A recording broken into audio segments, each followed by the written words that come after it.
मालवणमधील छत्रपती शिवाजी महाराजांचा पुतळा बनवणारे शिल्पकार जयदीप आपटे सध्या नॉट रिचेबल आहेत। मालवणमध्ये महाराजांचा पुतळा बनवण्यापूर्वी या शिल्पकाराने गुजरातमधील दांडी स्मारकासाठी पुतळा तयार केलेला होता। जयदीप आपटे यांनी जे स्कूलमध्ये शिल्पकला आणि मॉडेलिंगमध्ये डिप्लोमा पूर्ण केला। त्यानंतर त्यांनी कल्याणमध्ये स्वतःची कार्यशाळा उघडली। त्याच कार्यशाळेसमोरून आमच्या प्रतिनिधींनी घेतलेला हा आढावा पाहूया।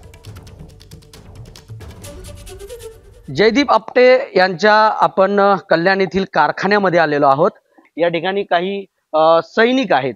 सैनिकांचा देखील या ठिकाणी पुतळा जो आहे बनवण्यात आलेला आहे। या ठिकाणी अशा पद्धतीचा हे जे पुतळे आहेत ते या ठिकाणी त्यांनी बनवलेले आहेत। आणखीन आपण आता त्यांचा हा कारखाना आहे। जयदीप यांचा हा कारखाना आहे। या ठिकाणी हे सगळं ज्या मूर्त्या ज्या आहेत त्या बनवण्यासाठी त्यांनी या ठिकाणी हे सगळे त्यांचे साचे जे आहेत ते या ठिकाणी दिसून येत आहेत। त्यांचा कारखाना आहे।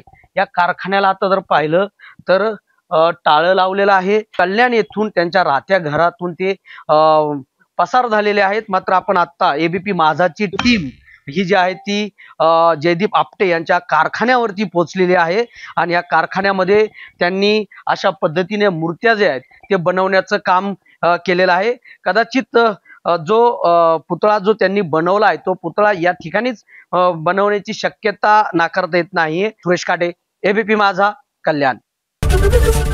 एबीपी माझा, उघडा डोळे बघा नीट।